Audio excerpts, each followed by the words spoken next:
David, thank you very much for joining us today. You live in Tel Aviv, so you have a firsthand knowledge of what's happening in country, and I want to get your views on the recent drone attacks by Iran on Israel. And the last time we spoke, you made mention of the fact that two Iranian generals from the Revolutionary Guard were killed in an attack, and it was widely believed that it was the Israelis that did it, that carried out the strike, and Iran did say they were going to retaliate. And the last time we spoke, you didn't think they were going to retaliate. So I'm curious to hear your views on what's happened. I think in some sense, yeah, absolutely, I was wrong. I didn't think Iran was going to, retaliate immediately. And I certainly did not think Iran was going to basically launch a strike directly from Iran. So I think I was caught by surprise. But for a very good reason. So from that point, my investment view hasn't changed all that much, and I'll tell you why. My view is that, living in Israel, having been a student of, politics and history of the Middle East for many years, all I can tell you is this.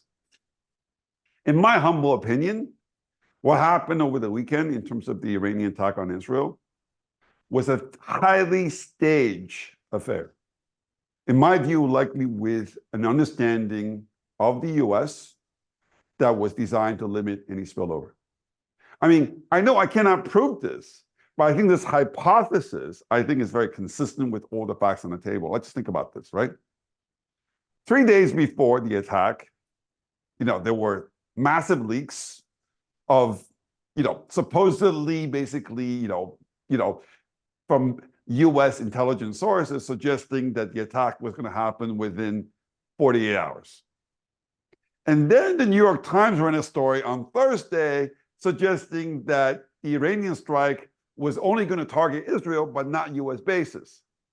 At the same time, it was suggested that, the Iranian strike would be one-off to the extent that, this was not going to be the start of a whole campaign against Israel. And then to the extent if Israel didn't strike back, all you see is all you're going to get. So the question you have to ask yourself, how is it possible the U.S. knew exactly when and how the Iranians were going to attack Israel? Unless they heard it from the horse's mouth.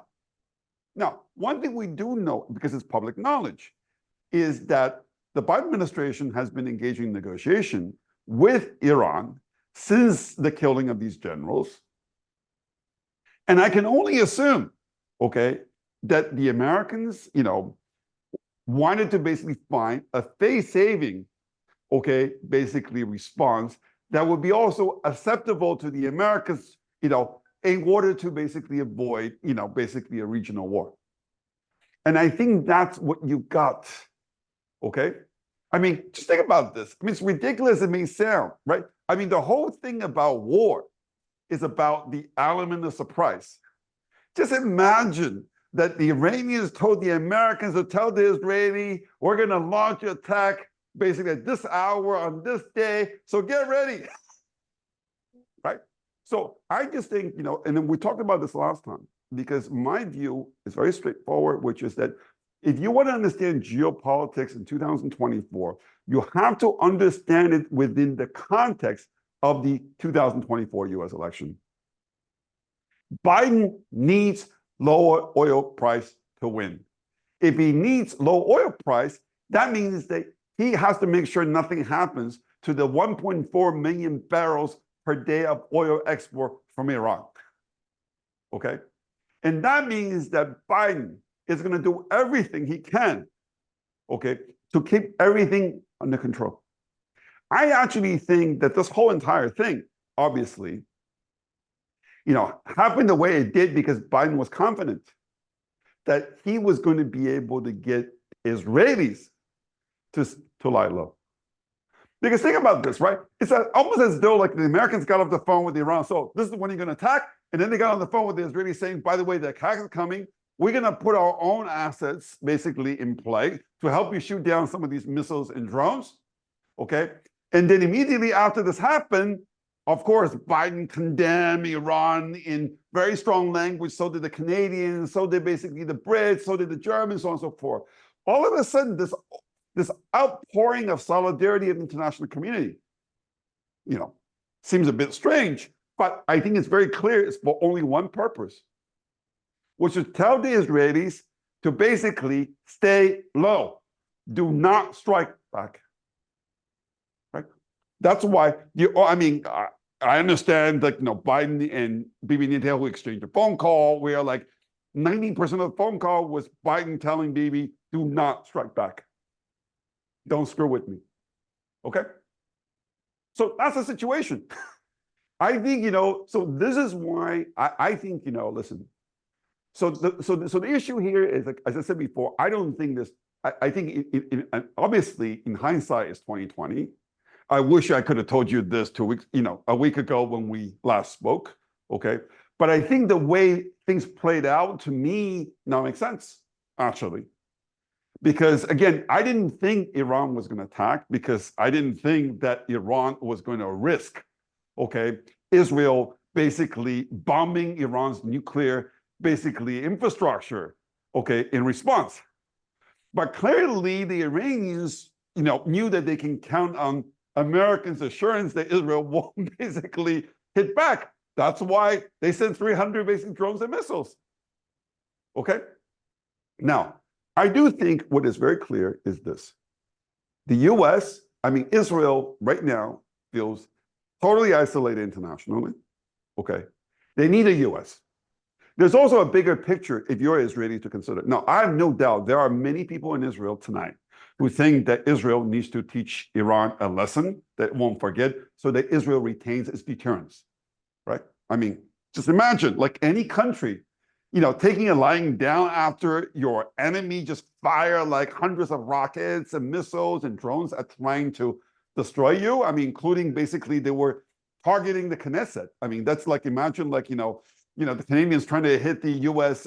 Congress. Like, you think the Americans going to do nothing? The point here is this. But from the Israeli standpoint, I think there is if you think about this from a big picture point of view, there's something more important in Iran, which is, of course, is Hamas. Right? Israel understands that, if it allows, Hamas to survive at the end of this war, Israel would have lost this whole entire campaign. This would have been for nothing if Hamas survived. Because Hamas, they can sacrifice 10,000, 100,000 people in order to survive.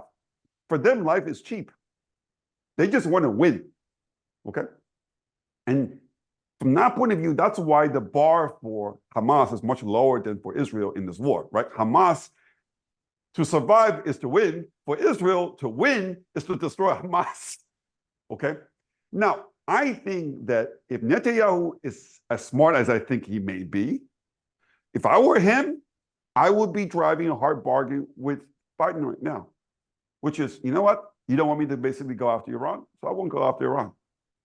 But you need to basically give me a free hand to finish off what I started with basically this campaign in Gaza, which means going to Rafah, okay? Because Rafah is where the last four remaining brigades of Hamas is basically currently holed up.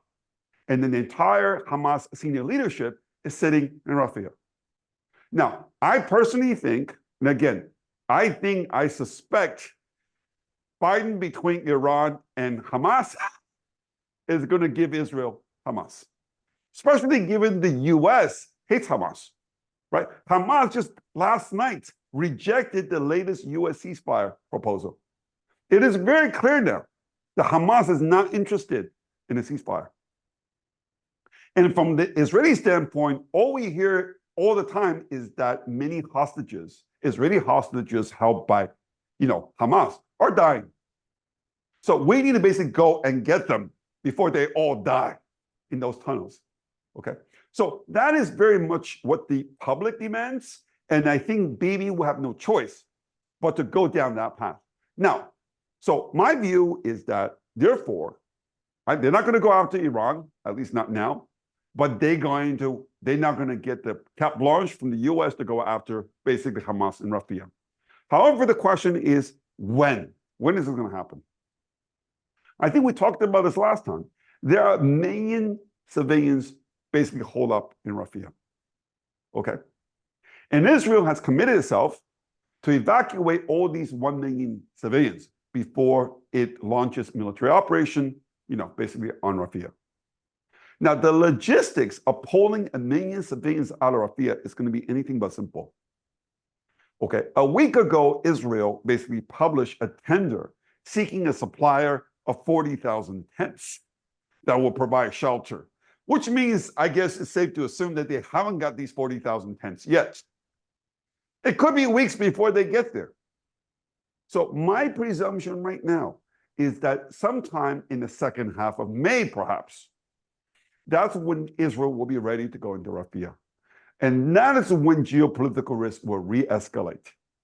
Because there's no question when that happens, you will see more attacks on Israel coming from Iran, where Iran proxy and so on and so forth. Because clearly for Iran, they'll do anything to preserve Hamas at this point, because Hamas has become Iran's basically most valuable asset, okay, in its war against Israel. So from that point of view, that's when oil and gold might have another run up. But in my view, that's in the second half of May. And there will be clear signs, okay, on the horizon before this actually even happens. Because for one thing, the preparations, the steps that Israel still has to take to basically evacuate 1 million people, that I think is going to be, this still going to come. So my next question was going to be, what does Israel do? But you just stated that you don't think they're going to do anything right now. And just to summarize everything you said, first of all, Iran attacked Israel this past weekend because they wanted to retaliate for their 2 generals that were assassinated earlier this month. And it's widely believed it was the Israelis that did it. And so Iran got on the phone with the U.S. and said, hey, we have to retaliate. We have to save face. This is what we're going to do. The U.S. got on the phone with the Israelis and said, okay, prepare for these attacks. It's not going to be meaningful, but just so you know, it's going to happen. And so do I have this right? I think, listen, I mean, I don't think it's going to be exactly like that. I think the U.S., U.S. sort of, I think U.S. was definitely, I think if Iran attacked, it was with the understanding of the U.S. And this is very important. I'm not going to tell you that U.S. gave Iran the go-ahead, okay? Make their day, okay? But rather the U.S. knew exactly what Iran was going to do, okay? And then the fact that they didn't try to stop Iran is only because I think the U.S., I mean, at least Biden, they could not risk high energy price.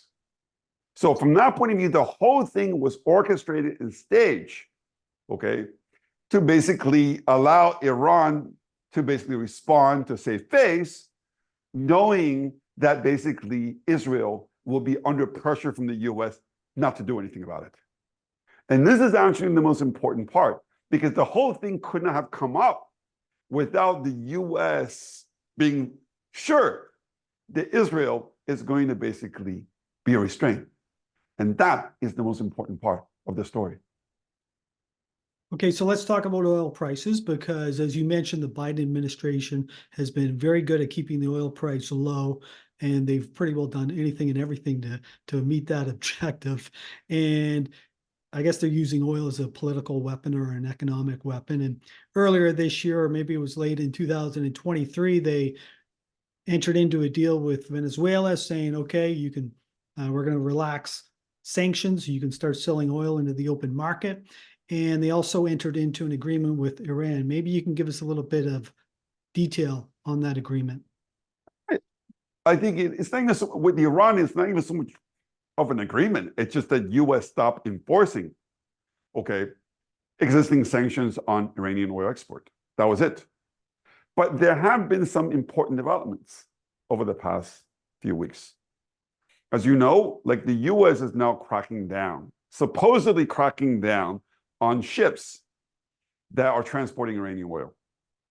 As you might have heard the story last week, which was very interesting, which is that, some of these tankers that were basically transporting Iranian oil recently have been transporting Russian oil too. So when this new sanction sort of kicked in, it also affected Russia's ability to basically ship out its oil. So my understanding is that there are some tankers out there that are sort of in the limbo to the extent they cannot offload their oil, which supposedly Russian oil, because they're now under sanction, but for against Iranian oil. So the point here is that it does seem like, if you ask me, the U.S., like I think the whole situation, to the extent that, I don't have to tell you, like, I don't know when you saw this, like, on Saturday, okay, the commander-in-chief of Ukraine came out publicly, ever, for the first time, and admitted that the Eastern Front, he said, is deteriorating significantly. When the basic commander-in-chief comes out and tell you that things are going badly, you have to assume that things are like 10 times worse, right? Things are getting very desperate. And the Americans know it, okay? And the Europeans know it.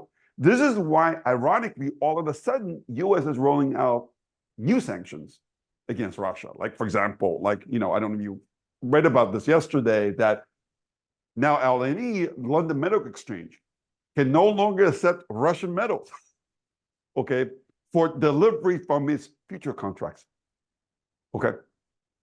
So there are a bunch of things that are actually happening. To what extent, at a certain point, when this stuff actually starts to hit commodity prices, I have no idea, okay?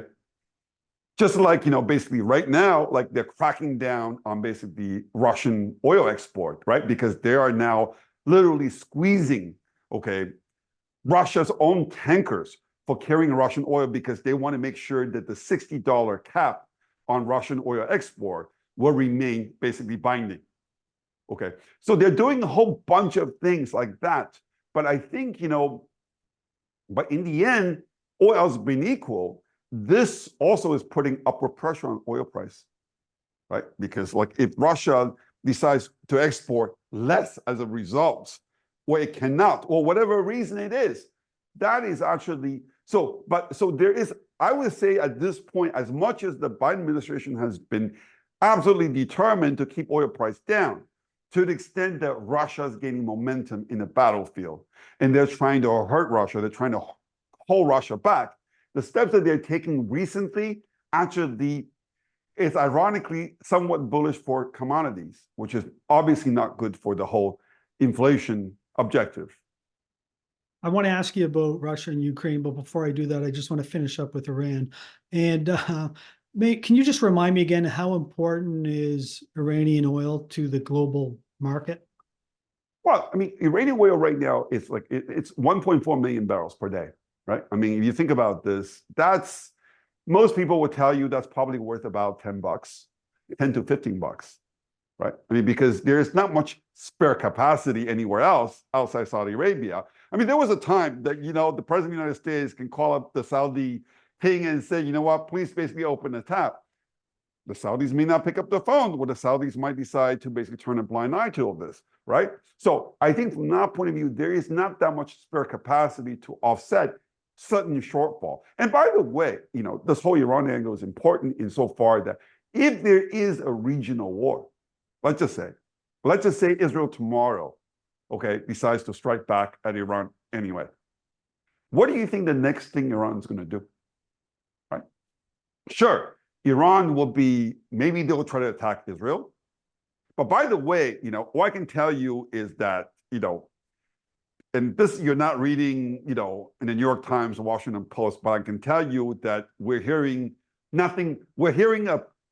all about it in the last 24 hours, which is many Iranian missiles, okay, fell even before they reach Israel. So there's also an aspect of that. But what I'm telling you is this. I guarantee you, and this everybody knows, if there's a regional war, it is very likely Iran will basically fire missiles at Saudi Arabia. Okay.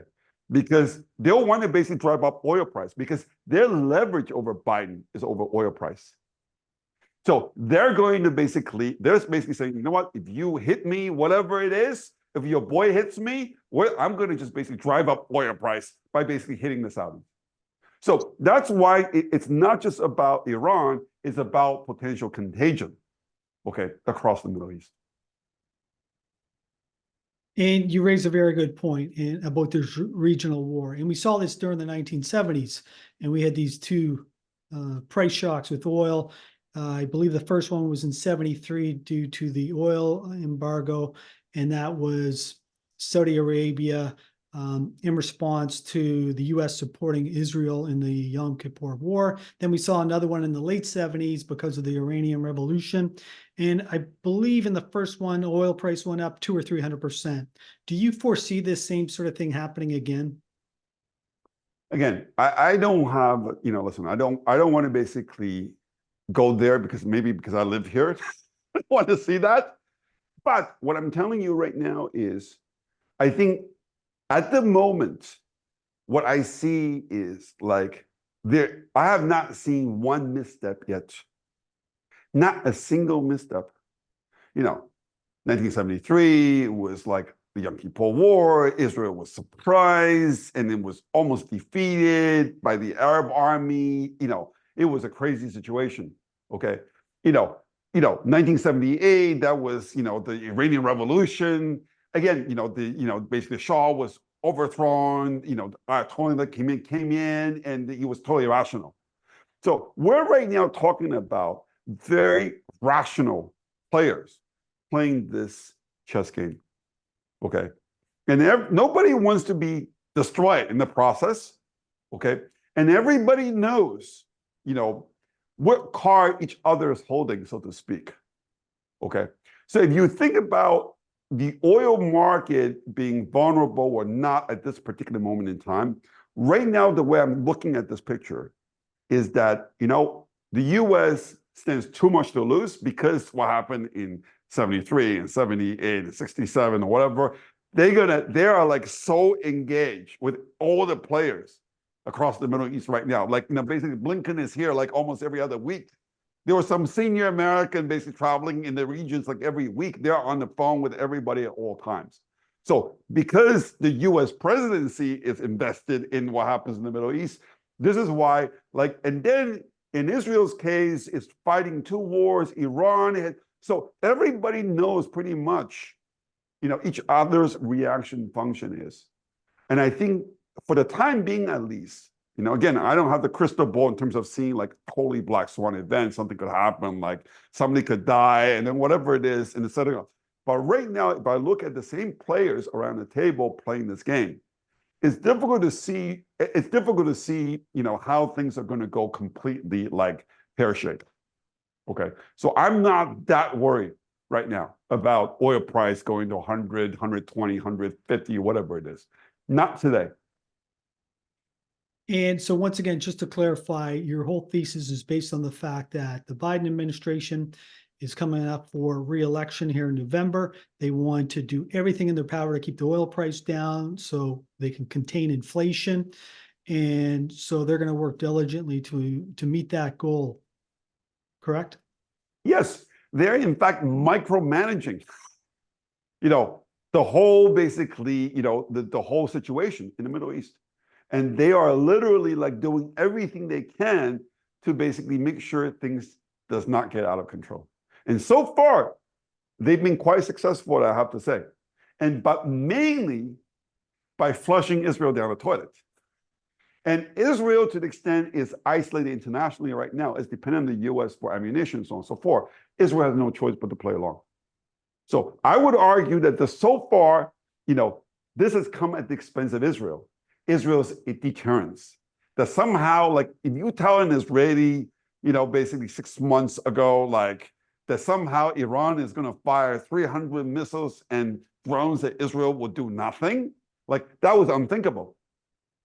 But because, like, the pressure from the U.S. has been so intense, this is why people say, oh, well, Israel is, America's, whatever it is. The truth is that, in this particular situation, I think, I don't even know to what extent the U.S. is necessarily acting, basically in the best interest of Israel at this point. But that's a different story altogether. But yes. Okay. And And once again, to summarize, you do not see the price of oil taking off anytime soon. And I have to admit, I was somewhat surprised today to see the price of oil right around where it was on Friday, in the mid 80s. Yeah.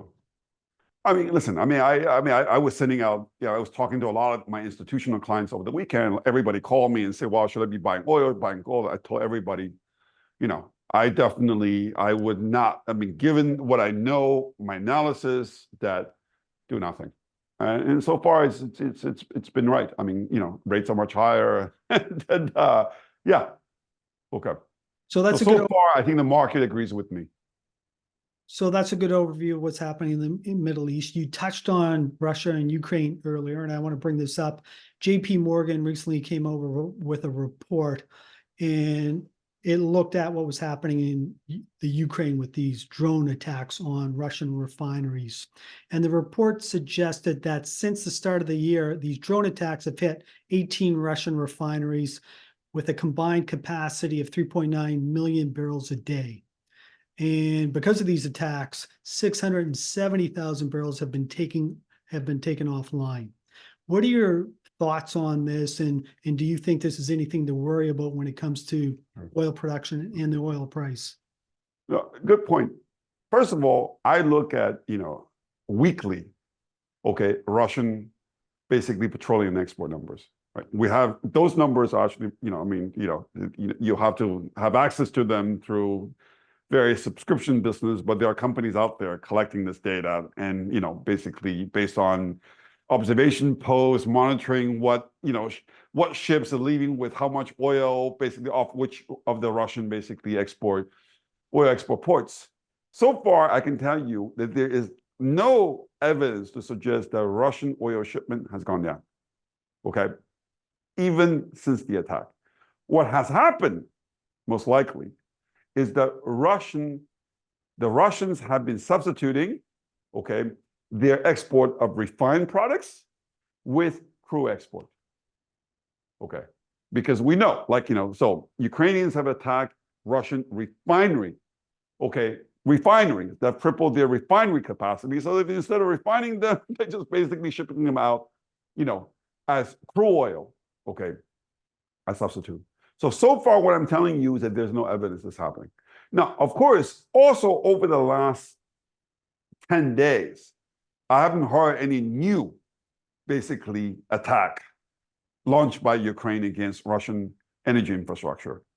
And that more or less started after an FT article, came out, suggesting that the Americans had some very tough words with the Ukrainians, basically saying, you stop attacking Russian energy infrastructure because we want to keep oil prices low. So stick to military targets. So I think from that point of view, there's no doubt, an American pressure also in this case has been brought, to restrain the Ukrainians. So it's actually very interesting because the Americans are holding back their two allies in this war. It's holding back Israel against Iran, and it's holding back Ukraine against Russia. All because Biden wants to get elected. He doesn't want to see high oil price. That's the honest truth. You got to love politics. Yeah, in the politics of the most powerful men in the world. At the end of the day, it's all about winning elections. And who cares about anything else, right? It's unfortunate, but that's how the world, really evolves. If you look at the situation, really, this is how, I'm not pulling this thing out of the hat. If you look at the facts, you cannot come to any other conclusion. Well, listen, David, I know you have a lot going on today, and I won't take any more of your time. I want to thank you very much for sharing your views. And if someone would like to learn more about you and the various services that you offer, where can they go? Yeah, just come and check out my YouTube, channel, David Woo Unbound. And then if you get hooked and you want to learn more, you can basically subscribe to my retail, subscription at davidwoounbound.com. And how often do you release on your YouTube channel? So, YouTube channel, I release a video every week on Sunday. Okay. Well, that's great. Once again, thank you.